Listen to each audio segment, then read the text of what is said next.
Hey galera, Jason aqui em mais um episódio do nosso podcast semanal analisando sinopse de mangás dos inscritos, onde eu faço aqui exatamente o que o nome sugere. Eu analiso as sinopses de mangás enviadas por vocês.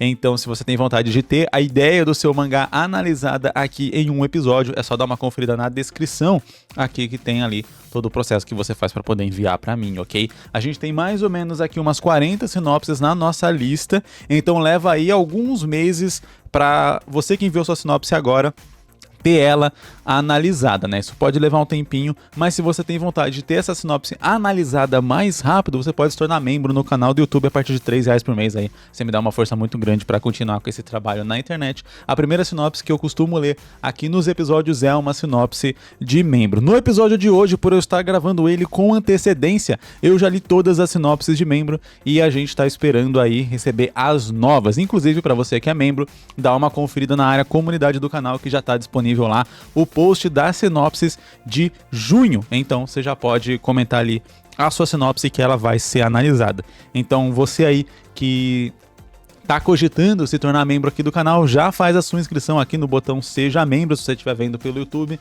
Se não, vai lá e se torna membro e já pode comentar sua sinopse que ela vai ser analisada rapidinho. Então, como eu disse, hoje todas as sinopses são da nossa lista padrão. E o nome da nossa primeira sinopse é Rosas e Caveiras. E ele diz que está aberto à sugestão, né? O autor aqui.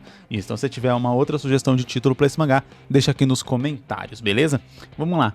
Desolado e sem esperança por consequência de estar no vício do crack, pô, vai começar com uma história pesada. Diogo, que mantinha seu vício honestamente, vendendo guloseimas nas ruas de São Paulo, ao mesmo tempo devia grana aos maiores da Cracolândia por seus excessos. Ele, a cada vez que sofria violências dos chefes e via outras barbaridades, sentia que não podia continuar assim, já que era muito novo para perder a vida daquele jeito. Disse ele, entre aspas, só preciso de um bom gatilho. Assim ocorreu. Certa ocasião fez mudar de rumo, quando um dos chefes, que era miliciano, fora cobrar a dívida dele e de seu parceiro, que fornecia as mercadorias para vender, seu parceiro fez o inadmissível, ofereceu a própria filha de 4 anos ao homem corrupto. Antes que o homem mau cometesse aquele ato terrível, Diogo não hesitou em pegar uma faca que escondia consigo e esfaquear aquele homem ali mesmo. E em seguida matar também seu companheiro. Após fugir daquele inferno, na companhia da garotinha, Diogo tenta sobreviver na cidade, agora sendo perseguido pelos governantes corruptos, pela polícia, pelos milicianos e também por facções criminosas. Mas uma coisa o mantém firme, a sua filha que adotou em circunstâncias tão hostis. Cara, muito interessante. O autor colocou aqui entre parênteses que planeja talvez um livro ou um jogo de mundo aberto ou um filme cult. E aí ele não sabe o que fazer com essa história. Bem, aqui a gente faz análise focada ali na questão dos quadrinhos, da linguagem do mangá. Não sei se o autor dessa história é alguém que desenha, mas eu vou falar aqui sempre desse ponto de vista porque é o que a gente tem de público aqui, né? E aquele negócio que eu sempre costumo dizer. Quando eu vou fazer uma análise aqui, eu sempre tento fazer ela de uma maneira abrangente, de modo que mesmo outras pessoas que não sejam diretamente o autor dessa história possam se beneficiar das dicas, das ideias e tal, das sacadas ou qualquer coisa que a gente acaba tendo aqui conforme vai falando sobre uma história. Claro, vários pontos que eu comento aqui, eles são comuns independente da mídia que você vai trabalhar, né? Desenvolvimento de personagem, definição de objetivo, caminhar da trama, plot twists, entre outras coisas. Várias técnicas de roteiro, elas são comuns para jogo, filme, novela, livro, diferentes tipos de livro, etc. Então, vai servir independente do que o autor aqui queira fazer. Uma coisa que eu aconselho é talvez realmente começar com um livro, porque é um jeito mais barato e acessível de você fazer a sua história e ter ela lançada, e isso pode abrir margem e brecha para você conseguir fazer as outras coisas, né? Querendo ou não, você vai fazer um filme? Bem, você não tem como fazer um filme com você sozinho. No mínimo, você vai precisar de uma outra pessoa para filmar você. Vamos supor que seja um filme só você. Você vai precisar de uma outra pessoa, a não ser que você fique tirando selfie. Se você vai fazer uma animação ou algo assim, você precisa de dubladores. Se você vai fazer um jogo, beleza. Ainda assim, você precisa talvez de uma equipe ou vai demorar muito tempo. Um livro você senta no seu computador ou com o seu celular na mão e consegue digitar ele. Um mangá também, se você sabe desenhar, é mais ou menos o mesmo processo. Pegou uma folha de papel, um lápis, você consegue fazer um mangá por conta própria. Por isso que eu acho interessante, porque são mídias muito acessíveis de qualquer pessoa conseguir fazer sem precisar de muito investimento, muito orçamento, ou de uma equipe ou algo do tipo. E aí, como eu disse, você pode fazer o livro primeiro, e a partir desse livro, talvez você consiga fãs que decidam, que possam te ajudar financeiramente para poder custear a produção de um jogo, ou consiga ali fãs o suficiente também para fazer a produção desse filme ou algo assim, tanto financiar quanto às vezes até trabalhar naquilo e tal, de uma maneira meio. Como que é a palavra? Voluntária e tal, né? Enfim, então é um bom início de caminho. E se você tem vontade de fazer um quadrinho com isso, e não desenha, você pode contratar um artista ou começar a aprender aí. Não é rápido, né? Você não aprende a desenhar da noite pro dia, mas você pode começar a trilhar os passos aí de aprender a desenhar para poder transformar essa história em um mangá. Gostei bastante, é uma história bem pesada, então, né, eu acho que o mundo, se for fazer um quadrinho, o estilo da arte, tudo como for abordado, tem que trabalhar o peso que essa história tem. E uma coisa que eu diria é, aqui, beleza, a gente tem uma premissa, uma ideia, né, do que vai ir. E tá certo, para uma sinopse já é mais do que necessário. Mas pro autor é preciso pensar com onde que a história vai terminar, qual que vai ser o fim dessa história, qual que é o objetivo, porque beleza, o personagem ele tem um objetivo que é contínuo, é um objetivo que ele não tem uma linha de chegada, né? O objetivo dele é sobreviver com a filha, a garota que ele adotou, e ele tem que enfrentar Deus e o mundo para poder realizar esse objetivo, e o objetivo dele é contínuo, todo dia ele tem esse objetivo e todo dia ele tem que enfrentar Deus e o mundo para poder realizar esse objetivo. Cada noite que ele dorme em segurança é o objetivo dele sendo concluído. Ou seja, isso dá pra gente um cenário meio que sem fim pra essa história, né? Traçando um paralelo aqui com aprender a desenhar, que eu falei que não é rápido, né? Aprender a desenhar também não é algo que tem um ponto final. Não chega um momento onde você fala, pronto, aprendi a desenhar, estou perfeito, né? Não é como uma corrida que tem a linha de chegada. Cruzou a linha, acabou a corrida. Você venceu, parabéns. Aprender a desenhar, você sempre pode continuar evoluindo, e você geralmente sempre vai estar um tanto insatisfeito com o seu desenho, porque sempre vai ter gente que desenha melhor que você, e aí você vai se inspirar nessas pessoas, ou se comparar com elas até de maneira negativa e tal, e vai ficar insatisfeito e sempre vai continuar evoluindo. Ou seja, aprender a desenhar é um processo constante. Você nunca chega num dia onde você aprendeu a desenhar. Então, o foco é o processo. Só que quando a gente está falando de uma história, precisa ter um fim. Então, se você fosse fazer uma história de alguém que quer aprender a desenhar,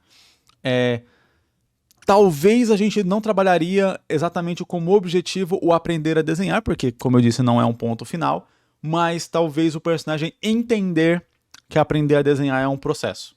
Então, seria mais ou menos assim que eu faria. Seria um personagem que ele tá querendo aprender a desenhar, e ele acredita que tem um ponto onde ele sabe desenhar e um ponto onde ele não sabe, que tem essa divisão clara. E ao longo da história, eu iria trabalhando esse personagem para que ele entendesse isso. Ok. Voltando aqui para nossa história. Então, a gente tem uma história com objetivo contínuo. O que eu faria, talvez, nessa história poderia ser um pouco parecido com o lance do aprender a desenhar, do personagem entender que ele vai ter que continuar lutando diariamente para poder criar essa filha, para poder sair dessa vida. Vai ser uma luta contínua. A gente pode talvez trabalhar com um lance de esperança ou algo assim pro final da história. Então a gente não vai ter um ponto final definitivo, mas talvez a gente tenha algo no sentido de realmente esperançoso para a história. Ou a gente pode trabalhar com algum ponto final, sendo ponto A, ponto B. Vamos supor que o objetivo da história não seja necessariamente ele criar a garota, mas ele levar ela para ter uma vida mais digna. E aí, sei lá, levar ela, por exemplo, para um orfanato e tal, um bom orfanato, né? Não um orfanato que vai tratar mal ela e coisa do tipo.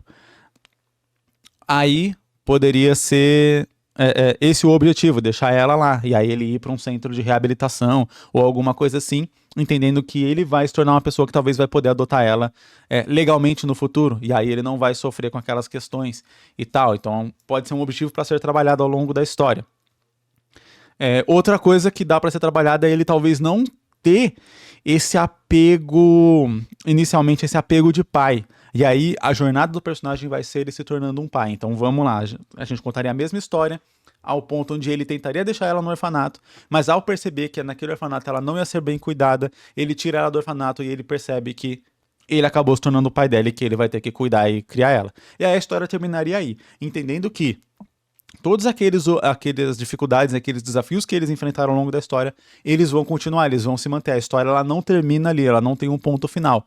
Mas aquele período que a gente está acompanhando, ele se encerra com um aprendizado para aquele personagem, um aprendizado de que agora ele é um pai e ele tem que ser responsável. Então, eu acho que poderia funcionar mais ou menos dessa forma. Então, vamos dizer assim, o objetivo em si ele não tem um final, propriamente dito, mas a história que a gente está contando, ela precisa ter. E se a história que a gente está contando, ela precisa ter uma mensagem ou um tema a ser trabalhado dentro daquele limite de páginas, você vai fazer um filme dentro daquele limite de horas e tal. Para a história não terminar simplesmente do nada. E parecer que você só acompanhou realmente, sei lá, um pedacinho daquilo. Ok, vai ser um pedacinho, mas precisa parecer que teve um propósito aquela história que alguém contou, sabe? Imagina que alguém começou a te contar alguma coisa que aconteceu e ele termina na metade e nunca finaliza. Você fica meio que naquela sensação de tipo, tá, mas pra que você estava me contando então se você não vai terminar e tal, se não tem nada nessa história, se é só tipo um dia. Então, eu acho que você pensar, tá, então qual que é o meu objetivo aqui? É levar o personagem de um ponto A para um ponto B, fazer ele ter uma atitude correta com essa garota que meio que vai salvar ele daquela vida que ele tava. Ele vai ter vários problemas ainda externos a ele, mas os problemas internos dele vão estar resolvidos. Ou coisas assim, né? Vamos supor que nisso daí ele consiga fazer alguns comandantes da milícia serem presos. Então teve um objetivo, tipo, uma coisa que começou pequena ali, né, ele impedir que a filha de 4 anos de um viciado fosse dada a um miliciano faz com que ele resolva parte do problema ali de onde ele estava vivendo. Então, enfim, eu acho que a grande coisa aqui é a gente pensar como que vai ser o final dessa história. Entender qual é a história que a gente está contando para definir um final para ela mesmo, entendendo que, como o objetivo em si é sobreviver com a garota, isso não tem um fim direto, não tem uma linha de chegada. Próxima sinopse se chama Pugnator Revenge. Eu acho que poderia mudar para português tranquilamente. A vingança de Pugnator. Eu, pelo menos, particularmente, acho vingança uma palavra que tem uma sonoridade muito boa. Assim como Revenge também eu acho que tem. Mas aquele negócio que eu sempre falo, vai publicar no Brasil, de repente optar por vingança funciona. Numa época em que a brutalidade das batalhas era vista como espetáculo, um jovem, também filho de um lendário gladiador, eu não entendi porque eu também, parecia como se tivesse falado antes de algum outro filho, mas ok, um jovem filho de um lendário gladiador sonha em tornar-se um dos maiores lutadores das arenas. Após a morte de seu pai, ele jura vingança contra o homem que roubou o título de maior gladiador, iniciando uma aventura sanguinária em busca do pódio. Pelo começo da sinopse, eu imagino o que poderia ser a temática dessa história, né? Porque fala, numa época em que a brutalidade das batalhas era vista como espetáculo, ou seja, coloca até no passado, era vista como espetáculo. Então eu imagino que no final dessa história, com base aqui no início dessa sinopse, a gente iria para um caminho onde essas batalhas vão acabar, onde essa brutalidade, onde isso vai ser visto como algo ruim, e o protagonista então vai passar por essa jornada. Se não for isso, então o jeito como a sinopse foi escrita, ela tá um tanto errada pro objetivo aqui da história. Mas particularmente eu acho que seria mais interessante se fosse isso. Vamos lá, vamos estabelecer um contexto. A gente tem o pai do protagonista que é um lutador, um grande lutador. Ele é morto, e aí o protagonista, por se espelhar no pai dele, por admirar o pai dele, quer se tornar também um lutador, e ao mesmo tempo, por ele achar que o outro cara lá não merece o título, por ele achar que o outro cara roubou, ele culpa o outro cara pela morte do pai dele de alguma forma, e aí ele quer não só ganhar o título pra ser como o pai dele, pra meio que conseguir aquilo que o pai dele não conseguiu, como ele quer também a vingança. Beleza, a gente tem um objetivo muito simples. No último episódio aqui, se você não viu, dá uma conferida, eu falei sobre como você constrói um arco de personagem. E o arco de personagem ele é construído basicamente com o personagem tendo uma personalidade, um jeito, um sonho, um objetivo, qualquer coisa, mas ele sendo de um jeito e os acontecimentos da história mudando ele até ele chegar num outro jeito que, preferencialmente, né, numa jornada de ascensão, vai ser melhor do que o jeito como ele começou.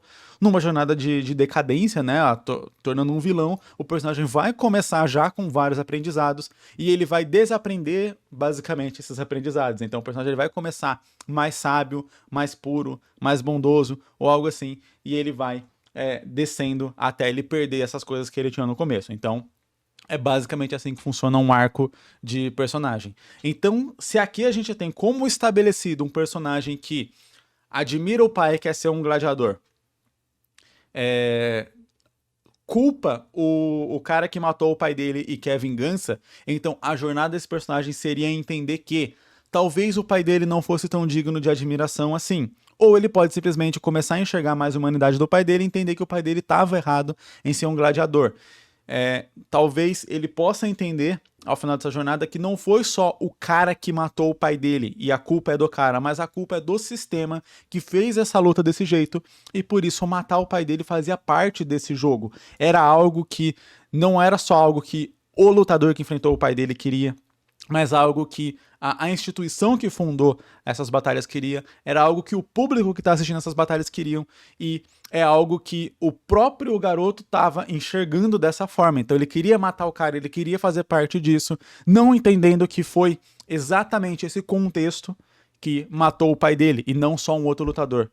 E aí, essa seria uma jornada de aprendizado para esse personagem. Então ele começaria como alguém que quer se tornar um lutador ali e ganhar o título de ser o maior gladiador, e ele termina talvez desfazendo tudo isso e mostrando o quão brutal esse tipo de coisa é. E aí, sei lá, como que a gente iria fazer isso, né? Pode ser realmente desmantelando o esquema, pode ser talvez ele subindo realmente nessa hierarquia, só que ao chegar em determinados momentos ele vai ter algum plano para tentar escancarar o quão cruel e o quão tá todo mundo errado, todo mundo que tá participando daquele contexto tá errado e tá fazendo coisas horríveis. Aí, sei lá, ele pode fingir que vai matar um inocente, ele pode trazer pessoas da plateia ali, ou fazer certas coisas assim e tal, ou a gente pode até fazer isso na visão de um outro personagem que seria o vilão, e o nosso protagonista iria perceber isso através dos olhos do vilão. O que acontece? É comum quando a gente vai fazer um vilão de uma história, ele ser uma versão oposta do protagonista. O que eu quero dizer com oposta?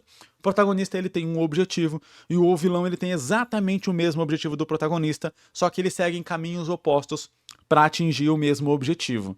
Então, o protagonista ele quer ser um gladiador porque ele admira o pai dele é considerado como um herói para ele e tal. E aí você tem, sei lá, um outro personagem que vai se tornar o vilão da história, que é filho, por exemplo, do cara que agora virou o maior gladiador. E ele também quer se tornar o maior gladiador igual ao pai dele, e também quer matar o pai dele. Só que ele tá com a cabeça ainda mais dentro desse sistema. Então, na cabeça dele, o lance é isso mesmo, é sair matando todo mundo que puder. Não tem regra, não tem lei, não tem nobreza, não tem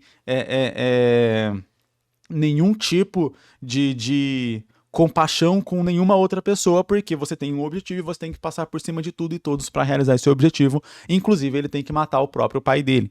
E aí, por exemplo, seria interessante de os personagens eles terem esse mesmo objetivo e terem essa mesma rivalidade, ao ponto onde, conforme o vilão vai escalando nisso e se tornando mais um vilão mesmo, né?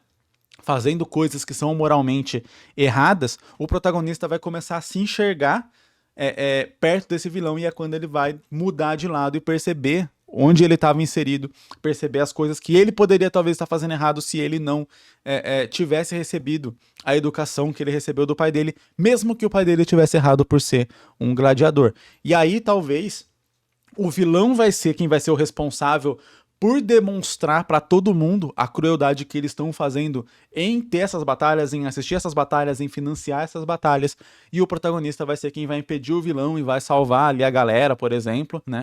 Vamos supor que em determinado momento o vilão não só quer ser o gladiador ali, mas ele começa também a ter um pouco dessa visão de que aquilo tá tudo errado e que todo mundo tá errado ali. Sei lá, ele faz alguma coisa, vamos supor que ele faça alguma coisa muito errada. Aí ele é condenado pela plateia por conta disso que ele fez.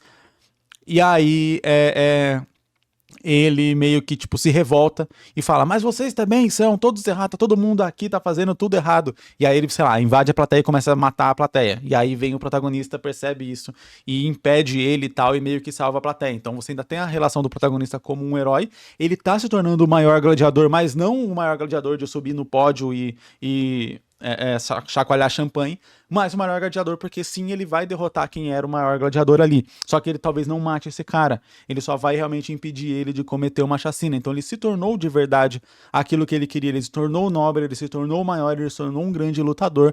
Só que não fazendo parte daquele sistema ali que é o sistema que matou o pai dele, que é o sistema que enlouqueceu o outro cara ali que também era rival, e que era o sistema que quase conseguiu corromper ele também.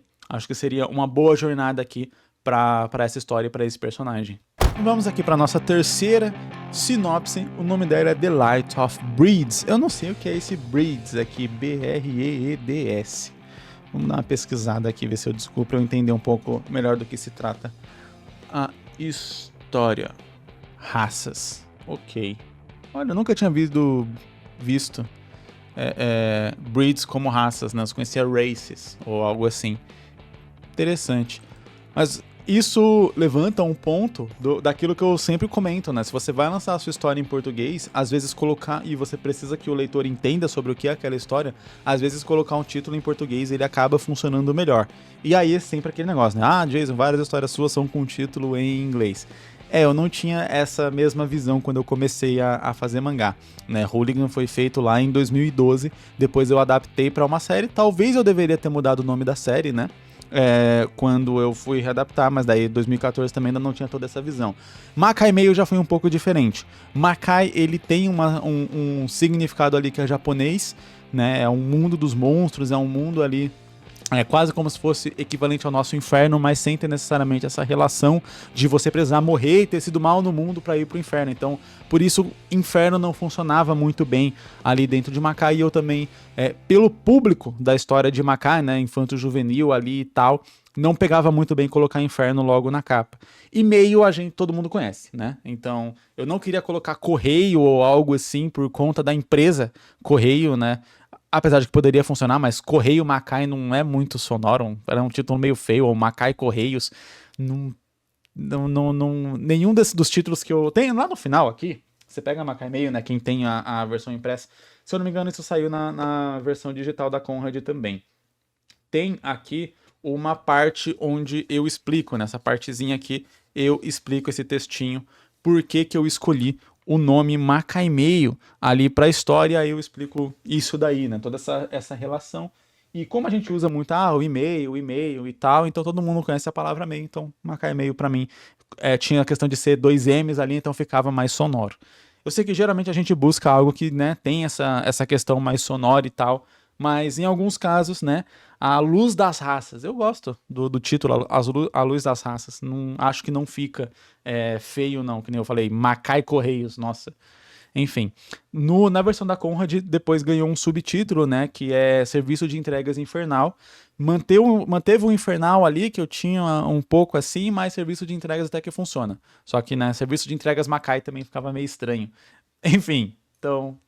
Você entendeu aí a questão, né? Eu sou ruim para definir título, eu tenho que admitir isso aqui. Eu sou bem ruim para definir título de mangá. Inclusive, então, se você tem uma ideia aqui de título para esse mangá, deixa aqui nos comentários.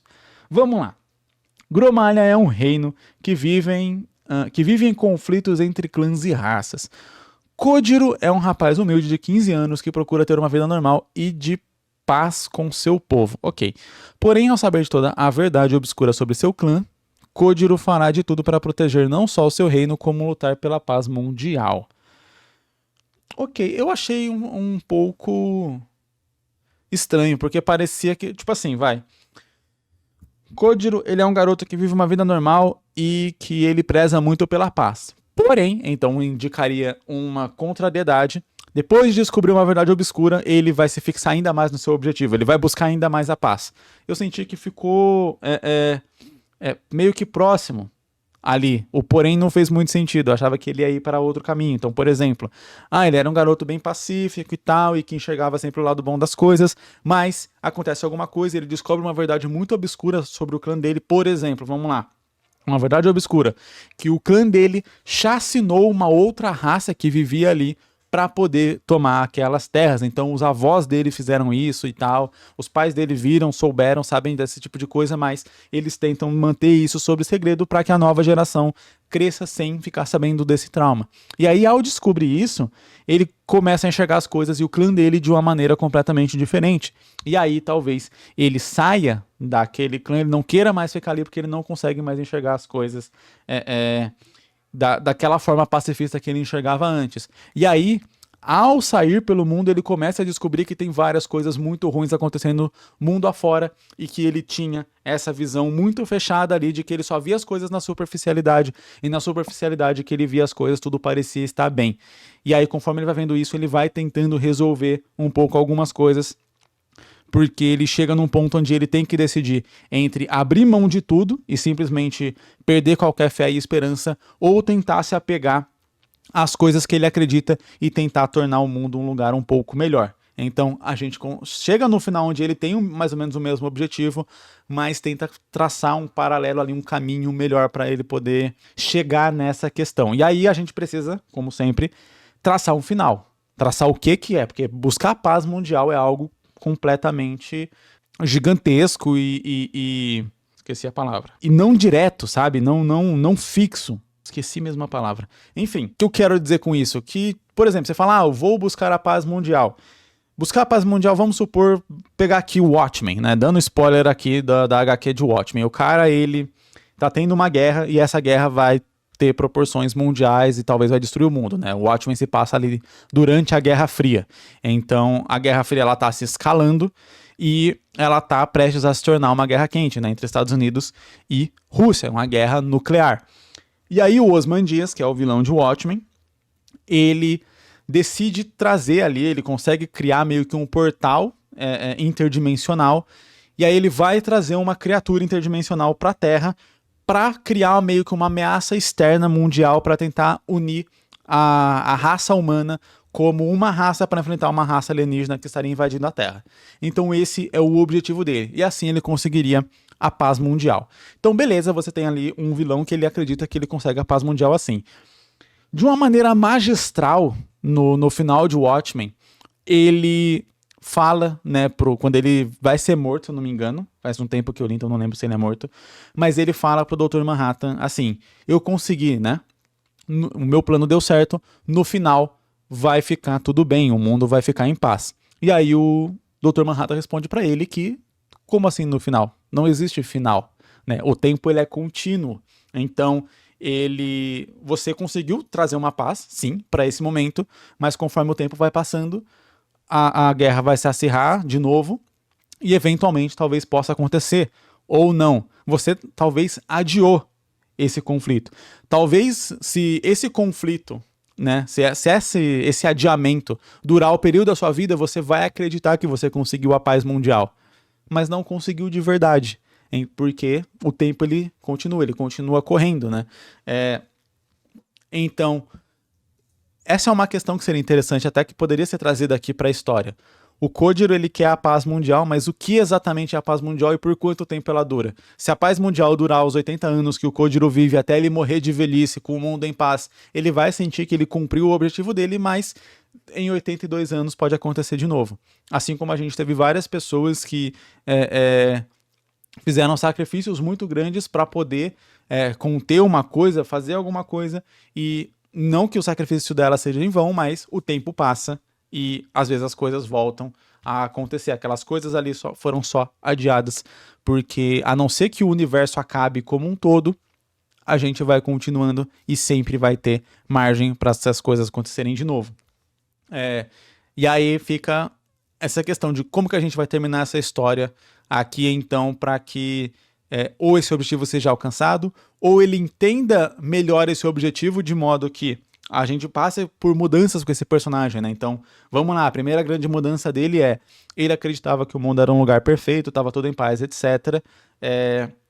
E aí ele descobre que não, que essa paz, que essa perfeição que ele via ali era só uma superfície e que embaixo dessa superfície tinha muita coisa ruim acontecendo. Aí, beleza, então isso foi a primeira quebra do personagem. Aí ele vai para um caminho onde ele perde um pouco a esperança na humanidade, e aí a gente tem alguma nova quebra para ele decidir ter uma esperança e buscar alguma coisa. E aí, talvez, sei lá, o objetivo dele talvez não seja a paz mundial, mas seja ele pense, tipo, então tá, esse lugar aqui tá uma porcaria, tá uma droga. Por mais que eu entenda que o meu clã fez uma coisa muito errada, mas pelo menos pra gente que tá vivendo naquele momento, tá tudo em paz. Então a gente pode ter ali um pingo de esperança de que essas crianças vão crescer ali num ambiente melhor do que o dos pais, dos avós né, e as gerações passadas dela. Então o que eu posso fazer aqui é, ou eu desisto de tudo, ou eu tento fazer alguma coisa para ajudar. Eu não vou conseguir melhorar o mundo, mas eu posso melhorar esse lugar aqui que eu tô vendo que tá tudo errado para tentar trazer um pingo de paz para ele. E aí, com isso, ele meio que se sentir satisfeito de que, ok, eu não posso mudar o planeta, mas eu posso fazer a minha parte. A minha parte é tentar melhorar esse lugar aqui. Ele foi para um lugar que o lugar é uma merda, tal, acontecem massacres, chacinas o tempo inteiro, e as pessoas realmente não têm aquela paz que, por mais que fosse uma paz superficial, em cima de um passado trágico, ainda assim era uma paz. Então ele tenta trazer isso para esse lugar. E aí, beleza, ele conseguiu, seria um bom fim para essa história. Então, teria uma mensagem ali de que mesmo que o passado seja uma droga, vale a pena lutar para tornar o presente um pouco melhor. Acho que essa poderia ser a mensagem aqui e o tema a ser trabalhado, e aí o personagem passar por essa jornada, né? Então a gente falou bastante sobre jornada aqui de novo, né? No episódio passado foi muito sobre arco de personagem, jornada de personagem, e aqui acaba sendo também, mas é meio difícil fugir disso, né? Quando a gente está acompanhando um personagem, é a trajetória dele que é o que a gente tem mais interesse em ver ao longo da história. Aí beleza, você vai colocar mistérios sobre o mundo, sobre a ambientação, outros personagens e tal, mas querendo ou não é aquele personagem que a gente está acompanhando que movimenta a história e que acaba sendo o nosso principal foco de interesse. Se não for, é até meio complicado, porque uma vez que outros mistérios do mundo estão revelados, você perde o interesse pelo mundo, e se você não tem interesse pelo personagem principal, você acaba perdendo o interesse pela história como um todo. Então, é até bom que seja. Bora para nossa última sinopse, o nome dela é Áurea. Áurea está na misteriosa Marés de Seol, uma região entre a vida e a morte acompanhada por felinos fantasmagóricos como guias. Nesse reino sombrio, ela inicia uma jornada pelo meio termo, enfrentando sentimentos perturbadores, em busca do perdão. Áurea deve confrontar seus erros e delitos, desvendando o passado para determinar o destino da sua alma. Interessante. Observação aqui do autor, ou da autora. Eu tenho dúvida se a história que eu quero contar seria um mangá ou um jogo, pois no início da ideia esse realmente era o objetivo, fazer um jogador analisar a personagem sendo ela. É interessante, né? Mas é aquilo que eu falo, um jogo ele acaba sendo um processo um pouco mais demorado de se fazer do que um mangá ou do que um livro e tal. Então, eu acho que seria até um bom roteiro, um bom storyboard, digamos assim, do jogo, você fazer um mangá, você fazer um livro, porque daí você já teria a história meio que ali pronta, e aí talvez depois, quando você tiver essas condições ou o tempo necessário, você monta ali um jogo já tendo o roteiro pronto, porque uma coisa não impede a outra, né? É o que eu falo, para fazer um mangá você precisa focar em cada uma das etapas, né? Você não vai ter essa ideia aqui, pegar uma folha em branco e começar a desenhar já as suas páginas. Você vai estruturar ali as suas ideias, desenvolver o que você quer desenvolver, né? Que é o que a gente vai conversar aqui um pouco já já. Aí você vai fazer um roteiro e beleza, tendo esse roteiro pronto, você vai poder usar esse roteiro tanto para um mangá, tanto para um livro, quanto para um jogo. Aí, obviamente, você vai trabalhar esse roteiro, adaptando ele para cada mídia que você vai contar, né? Onde num jogo você vai deixar ali uma questão de quais vão ser as atitudes que o jogador vai tomar conforme ele vai vendo aquelas partes daquele roteiro para ele poder ter essa liberdade. No mangá e no livro já muda, né? Porque é você que vai decidir todos os atos ali e o que vai ser mostrado, e você tem um pouco mais de controle da hora em que aquilo vai ser mostrado também e tal, porque é você que manda em tudo, né? Em toda a narrativa. Eu tenho uma dúvida aqui se seria interessante, e aí é uma dúvida mesmo, não sei. Ela saber que tá morta ou não. A gente pode simplesmente, vamos ir pelo caminho mais simples. Ela sabe que morreu, um dos gatos ali já diz pra ela logo de cara, olha, você morreu e o negócio é o seguinte, você vai ter que enfrentar aqui uns desafios pra definir se a sua alma, ela vai pro céu, ela vai pro inferno, e se você não conseguir passar por esses desafios aqui, né, a sua alma pode ficar presa ao mundo, né? Enfim, então são pessoas, ou se recusar a fazer os desafios ou algo assim, então você vira meio que uma alma penada. E aí, beleza, e aí a gente segue a história já sabendo, só tentando entender ali mais da personagem. Outra versão é ela não saber que ela tá morta, ela passar por várias dessas coisas assim, e aí meio que descobrir na metade do caminho e tal. Poderia ser um plot twist, algo assim. Realmente não sei qual que seria melhor nesse caso aqui. Em um caso, o plot twist seria ela estar morta. Em outro caso, talvez o plot twist seria a gente entender melhor quem é a personagem para começar a ter um sentido de torcer. Então, geralmente, como ela é a protagonista, é aquele padrão, né? A gente tem que entender qual que é a mentalidade padrão de qualquer leitor que entra na nossa história para a gente poder brincar com essa mentalidade. Então, é aquele negócio que eu falo, né? Quando você tem uma profecia para um personagem realizar essa profecia, qualquer leitor vai imaginar que o protagonista é a pessoa que vai realizar aquela profecia. É meio que óbvio, porque eu tenho uma história que é sobre o cara que vai herdar o sangue de dragão, tô falando aqui de Skyrim, e eu tenho um protagonista. Obviamente, o meu protagonista é o cara que vai herdar o sangue de dragão, porque não faria sentido uma história sobre o cara que herda o sangue de dragão e eu vou acompanhar o fazendeiro que tá enfrentando problemas com ratos na sua fazenda, sabe? Não faz sentido apresentar uma coisa se a história vai ser sobre outra, né? Então, se eu apresento uma história onde tem um monte de ratos que está prestes a invadir uma fazenda, obviamente que o meu protagonista é o fazendeiro, ou algo assim. Então, a gente precisa entender mais ou menos qual que é considerado como óbvio pro leitor. Então, o leitor que chega aqui nessa história, ele vai achar que, beleza, minha protagonista ela é bondosa e ela merece ir pro céu.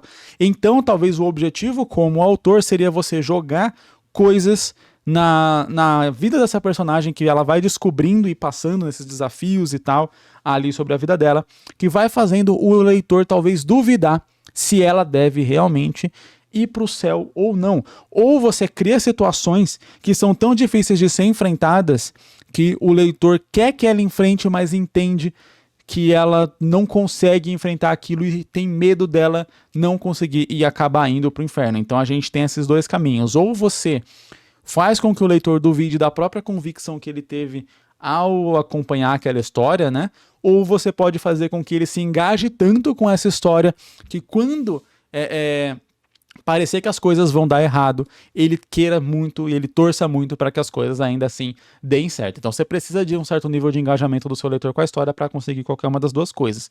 Particularmente a primeira é um pouco mais fácil, porque a gente está pegando algo que está pré-estabelecido na cabeça de qualquer leitor. O protagonista é alguém bom. Né? Então, o protagonista da minha história, tanto que outro nome, né, um sinônimo para protagonista é o herói da história. E herói, geralmente, a gente já associa a algo bom, a algo bondoso e tal. Então, você tem o lado bom e o mal, você tem os mocinhos e os vilões, você tem o herói e o vilão, o protagonista e o antagonista. Então, geralmente, a gente vai entender que o protagonista é alguém bondoso. Se é alguém bondoso, é alguém que merece ir para o céu. Se é alguém que merece ir para o céu, então, esse é o caminho da história que eu vou seguir. E aí, você mostrar que ela talvez não mereça pode ser algo para subverter um pouco a expectativa desse leitor. E aí, para não ficar só no óbvio também, porque se você vai subverter aquela expectativa, o lance é você ressubverter ela de novo. De modo que a gente começa no ponto A. Ponto A é, meu personagem é bom, a personagem que eu tô acompanhando aqui é boa e ela merece ir pro céu. Aí eu vou descobrindo mais sobre ela e começo a duvidar sobre isso. Talvez em algum determinado momento o grande clímax da história seria o mudar completamente a opinião do leitor e falar, não, ela tem que ir pro inferno, é isso mesmo e tal, ela fez muita coisa errada. E aí a partir de uma nova revelação, um plot twist, alguma coisa assim, você voltar a expectativa do leitor pro lado, tipo, caramba, eu entendi que ela fez isso, mas, pô, ela merecia ir pro céu por causa dessa nova coisa aqui que foi apresentada pra mim nesse momento. E, claro, falar isso do jeito que eu tô falando de maneira genérica é muito fácil. É facinho falar isso aqui. Fazer numa história de fato, aí é um desafio, irmão. Porque o que você vai colocar nessa história pra fazer um leitor que achava que essa personagem merecia um destino bom achar que ela merece um destino ruim. E o que você vai fazer para depois que ele já mudou de opinião uma vez, você fazer ele mudar de opinião de novo, sabe? O que vai ser tão forte que você vai colocar na história dessa personagem que vai fazer o leitor voltar atrás com a opinião que ele estabeleceu? Aí é um grande desafio. Assim como falar, faça o leitor se engajar tanto e se importar tanto com essa personagem que ele vai torcer para que ela consiga realizar o objetivo dela e vai sentir medo quando parecer que ela não vai conseguir. Falar isso também é fácil pra caramba, mas você conseguir desenvolver e trabalhar essa personagem pra criar esse vínculo emocional do leitor com ela, não é fácil. Você precisa explorar muito bem ali a psique dessa personagem, os traumas dela, mostrar como ela se esforça para superar esses traumas e tal, mas a dificuldade que aquilo tem para o leitor tentar entender um pouco. Esses traumas precisam ser talvez algumas coisas mundanas que sejam comuns a várias pessoas, de modo que a pessoa, que quem está lendo, né, a pessoa que está lendo, ela consiga se enxergar naquela personagem passando pelos próprios traumas ou eventos que ela mesma passou, né, que é muito parecido com o lance do jogo aqui, inclusive, né. Quando você faz um jogo, você meio que incorpora aquele personagem com quem você está jogando. Então as suas emoções são as emoções dos personagens, do personagem. E se a história é bem trabalhada, eles tentam fazer com que a emoção do personagem seja a sua emoção. E essa segunda parte, qualquer história é a mesma coisa. Tentar fazer com que a emoção do personagem seja a emoção do leitor, para colocar o leitor junto com o personagem. Se não dentro dele, pelo menos como se fosse alguém que está lado a lado com ele, caminhando ali, passando exatamente pelas mesmas coisas, já que é ele que a gente está acompanhando, né? Então seria como se você estivesse do lado de um amigo e acompanhando 24 horas da vida desse amigo. É muito difícil você acompanhar 24 horas da vida de alguém e você não criar algum vínculo com aquela pessoa, a não ser que ela seja uma pessoa detestável. E aí é a missão também não criar um personagem detestável, um personagem que a pessoa não se importa e tal. E um dos jeitos de fazer um personagem detestável é você fazer um personagem que só reage a tudo que acontece, um personagem que só reclama de tudo e não toma nenhuma atitude sobre aquilo. Não é que o personagem não possa reclamar, mas ele precisa reclamar e completar com alguma atitude que gere alguma mudança. Enfim, é só você pensar, pô, qual tipo de pessoa eu odeio? Tipo, aquela pessoa que chega, fala alguma coisa, eu já reviro o olho e falo, ah, minha Nossa Senhora, alguém tira essa pessoa daqui. Não faça seu protagonista ser essa pessoa, ser desse jeito. Principalmente protagonista. Você pode até começar com ele ou ela sendo assim, né, sendo esse tipo de pessoa, para poder fazer o arco de personagem ela ser uma pessoa melhor no final da história. Entretanto, é preciso ter em mente que isso é um tiro arriscado. Por quê? Porque a pessoa tá começando a ler o seu mangá. Ela teve que né, criar, fazer uma escolha, fazer um esforço consciente de pegar o seu mangá e começar a ler. Se o protagonista é um saco, logo no começo, a pessoa tem que ter um esforço maior ainda para continuar. Então, ou você apresenta já algum fator muito interessante naquela história que faça ele continuar, mesmo o protagonista sendo um bosta, ou você já cria um fator que mude o protagonista logo de cara, que já deu um tapa na cara do protagonista logo de cara. Ele fala, nossa, que personagem chato. Aí vem alguém da história e fala, nossa, cara, você é muito chato e tem que mudar. E aí o personagem começa a já mudar a partir dali. Então o leitor já entende, pera aí, esse personagem é um saco, mas eu não vou acompanhar esse personagem chato desse jeito na história. Daqui a pouco ele já vai melhorar. Então ele já tem uma pista de para onde tá indo, né? Isso costuma funcionar muito bem. Vamos pegar aqui, por exemplo, Mirai Nikki. O Yuki é um péssimo personagem.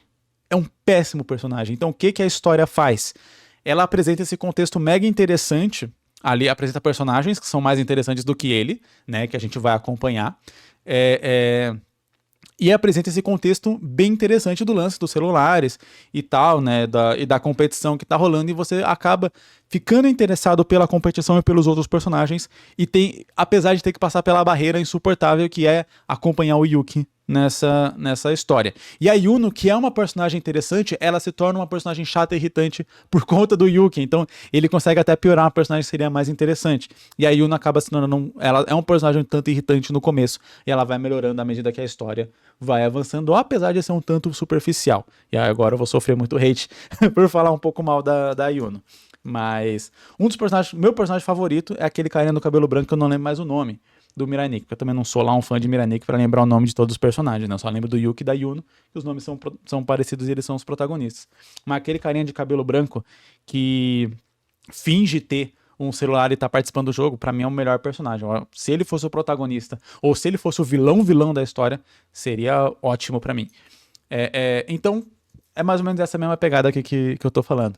Se o seu personagem ele é um saco no começo, ou mude ele logo, já, né? Tipo assim, já apresente alguma coisa que indique essa mudança pra ele, ou coloque muitas outras coisas interessantes que faça o leitor querer ler por conta dessas outras coisas interessantes. E aí, diferente de Mirai Nikki, trabalhe o seu personagem ao longo da história pra ele vir a se tornar um personagem interessante. Porque até o último momento, até o último segundo de Mirai Nikki, o Yuki é um personagem detestável. E ele ter vencido o jogo e ele virar um deus horrível, você olhar a história e falar, nossa senhora, dá aquele sentimento de tipo, puta, mas por que eu acompanhei essa bosta pra chegar nesse final? Enfim, então, esse seria aqui o meu conselho. E obrigado pra você que me acompanhou até aqui, que chegou aqui até o final. Eu gosto de saber quem chegou até o final, então comenta, hashtag eu cheguei até aqui. Acho que faz bastante episódio que eu não falo isso, né? Pra comentar. Comenta aí, hashtag eu cheguei até aqui pra eu saber quem que assistiu o episódio ou ouviu, né? O episódio inteiro. Deixa seu like aqui pra dar aquela força, deixa sua avaliação dependendo aí da plataforma de áudio que você estiver ouvindo. Se você tem interesse em fazer o seu próprio mangá, dá uma conhecida aí no Jornada do Mangaka BR, é o meu curso completo de criação de mangá, curso mais completo de mangá da internet brasileira, e eu vejo você semana que vem em um próximo episódio. Falou!